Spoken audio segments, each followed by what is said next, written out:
एक ऐसी दीवार जिसे बनाने के दौरान चली गई थी 4 लाख लोगों की जान, जिसको बनने में लगे 2000 साल। ये दीवार 7 अजूबों में भी शामिल है, सैकड़ों लड़ाइयों की गवाह रही है। ये दीवार मजबूती और वास्तुकला का बेजोड़ नमूना है। और क्या वाकई में ये दीवार स्पेस से देखी जा सकती है? चलिए जानते हैं चीन की इस दीवार से जुड़े रहस्यों को।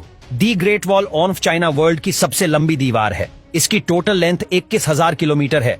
ये लंबाई इतनी है जीतने में आप आधी धरती का चक्कर लगा सकते हैं। यह दीवार चीन के नॉर्थ साइड में बनी है और बर्फीले रेगिस्तान से लेकर येलो रिवर तक जाती है।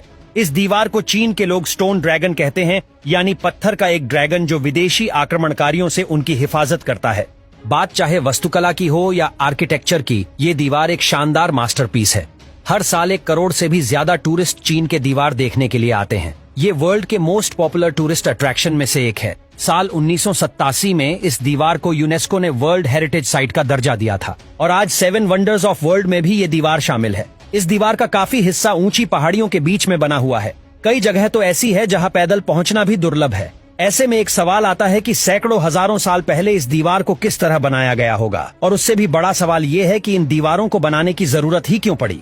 इसके लिए हमें इतिहास के पन्ने पलटने होंगे।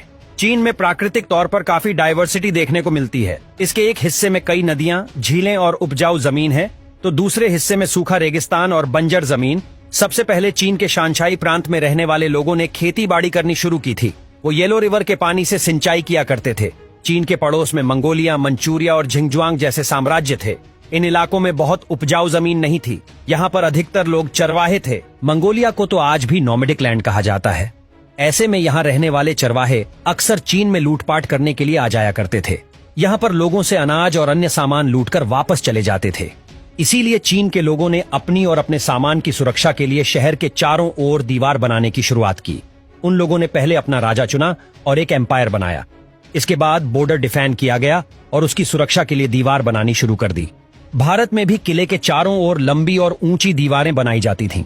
किनशी हुआंग चीन का फर्स्ट एम्परर बना और उन्हीं के टाइम पीरियड के करीब 223 बीसी में the great wall of China बनाने की पहली शुरुआत हुई। लेकिन ये दीवार सिर्फ एक राजा या डायनेस्टी के द्वारा नहीं बनाई गई थी, बल्कि कई राजाओं और साम्राज्य ने इस दीवार को बनाने में अपना सहयोग दिया और 2000 सालों में ये दीवार बनकर तैयार हुई। आज इतने सालों बाद भी ये दीवार पूरी मजबूती के साथ सीना तान कर खड़ी है। इसे बनाने के लिए चीन के राजाओं ने अपने जमाने के बेस्ट इंजीनियर्स की मदद ली थी। दीवार का अधिकतर हिस्सा क्ले ब्रिक से बना हुआ है। ये ईंटें वैसी ही थीं जैसे कि आज हमारे घर बनाने के लिए इस्तेमाल की जाती है।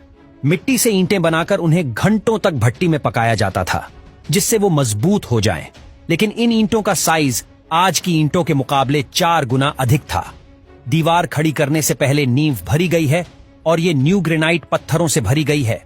दीवार के बाहरी हिस्से में चिकनी ईंटें लगाई जाती थीं, जिससे कि कोई आक्रमणकारी इन दीवारों पर चढ़ने की गुस्ताखी न कर सके। ईंटों को चिपकाने के लिए लाइमस्टोन और चावल के पेस्ट का मिश्रण तैयार किया जाता था।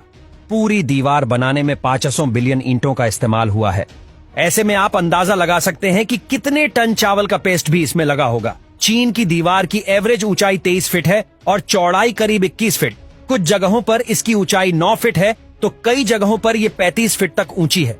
चौड़ाई इतनी है कि साथ 10 पैदल सैनिक इस पर दौड़ सकते हैं। दीवार के दोनों ओर रेलिंग बनाई गई है जिससे सैनिक नीचे ना गिर सके। ये दीवार यदि आप ध्यान से देखोगे तो जगह जगह इसमें आपको होल्स नजर आएंगे। ये होल्स सैनिकों के लिए बनाए गए थे। इन होल्स में से ही सैनिक दुश्मन सेना पर तीरों की बौछार करते थे।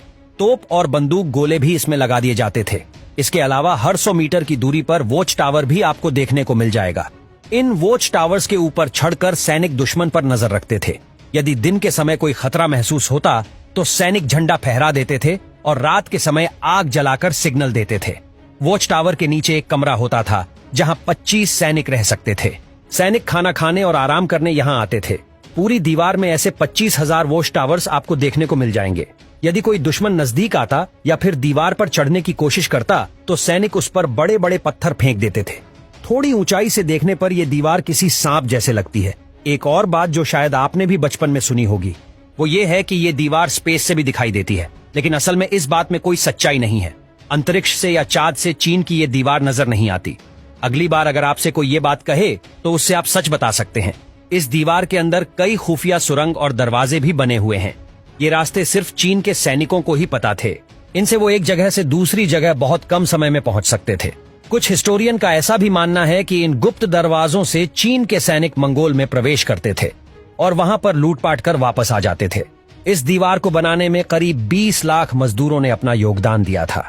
मजदूरों के अलावा हजारों घोड़े, गधे और अन्य जानवरों पर लादकर यहां तक सामान लाया जाता था। इस दीवार को दुनिया का सबसे बड़ा कब्रिस्तान भी कहा जाता है, क्योंकि दीवार को बनाते समय ही लाखों मजदूरों की जान चली गई थी। कुछ थकान के कारण, कुछ भुखमरी के कारण तो कुछ एक्सीडेंट में मारे गए थे। आंकड़ों के मुताबिक 4 लाख मजदूरों की मौत इस दीवार को बनाते समय हो गई थी और उन मजदूरों को पास के शहर तक भी नहीं लाया गया था। दीवार के बराबर में ही गड्ढा खोदकर मजदूरों की लाश दफन कर दी जाती थी, इसलिए इसे सबसे बड़ा कब्रिस्तान भी कहा जाता है। इस दीवार को बनाने का मकसद सिर्फ दुश्मनों की एंट्री पर रोक लगाना नहीं था, बल्कि प्रसिद्ध सिल्क रूट की सुरक्षा को देखते हुए भी ये दीवार इंपॉर्टेंट मानी जाती है। सिल्क रूट पर जो व्यापारी सामान लेकर ट्रैवल करते थे, उन्हें बीच में ही लूट लिया जाता था। उस समय दुनिया भर में सिल्क की डिमांड काफी अधिक थी। सिल्क रूट से व्यापारियों की सुरक्षा को ध्यान में रखते हुए भी ये दीवार बनाई गई थी। इस दीवार को बनाने में मजदूरों के साथ जेल में बंद मुजरिम, आम लोग, सैनिकों और फोर्स्ड लेबर को भी काम में लगा दिया जाता था। काम जल्दी खत्म करने के लिए कई राजाओं ने तो मजदूरों पर खूब जुर्म और अत्याचार भी किए थे। दिन भर उनसे काम कराने के बाद पेट भर खाना भी उन्हें नसीब नहीं होता था। इस दीवार को बनाने वाले राजाओं का नाम भले ही इतिहास के पन्नों में दर्ज है, लेकिन कई राजा और डायनेस्टी इस दीवार को बनाते बनाते कंगाल हो गए थे। आज यदि ऐसी दीवार बनाने की कल्पना भी की जाए तो सैकड़ों बिलियन डॉलर्स खर्च हो जाएंगे। उसके बाद भी इतनी मजबूत दीवार बन पाएगी, इसकी कोई गारंटी नजर नहीं आती। हैरानी की बात यह है कि इतनी मजबूत और बड़ी दीवार होने के बाद भी ये एक फेल्ड प्रोजेक्ट मानी जाती है। कई इतिहासकार चीन की इस दीवार को व्यर्थ बताते हैं। ऐसा इसलिए क्योंकि इस दीवार के बनने के बावजूद मंगोलों और विदेशी आक्रमणकारियों ने चीन पर हमला किया। ये दीवार उन आक्रमणकारियों को रोकने में कामयाब नहीं हो पाई। 13वीं सेंचुरी में चंगेज खान इस दीवार को लांघ कर चीन में घुस गया था और उसने चीन में खूब तबाही मचाई। इसके बाद इस दीवार का दायरा और बढ़ा दिया गया। साल 1644 में मांचू कबीले के लड़कों ने चीन में एंट्री की और तख्ता पलट कर दिया। इसके बाद चीन में मिंग डायनेस्टी का राज खत्म हो गया और किंग डायनेस्टी ने कब्जा कर लिया, जो 20वीं सेंचुरी तक जारी रहा। इस डायनेस्टी के दौरान मंगोल भी चीन का एक पार्ट बन गया था, और क्योंकि मंगोल के खतरे से बचने के लिए ये दीवार बनाई गई थी, ऐसे में ये दीवार पूरी तरह से वेस्ट हो गई थी। वर्ल्ड वॉर 2 में भी चीन की इस दीवार की महत्वपूर्ण भूमिका देखने को मिली। यहीं पर चीन अपने सोल्जर्स को ट्रेनिंग दिया करते थे। इसके अलावा जापान की आर्मी को रोकने में इस दीवार ने काफी मदद की। ऐसे में इस दीवार को पूरी तरह से व्यर्थ भी नहीं कहा जा सकता। आज ये दीवार दुनिया भर के पर्यटकों के लिए आकर्षण का केंद्र है। इतने सालों में इस दीवार का काफी हिस्सा क्षतिग्रस्त हो गया है। 1960 से 70 के दशक में आसपास के गांव वाले लोग अपना घर बनाने के लिए इस दीवार से ईंटें ले जाने लगे थे।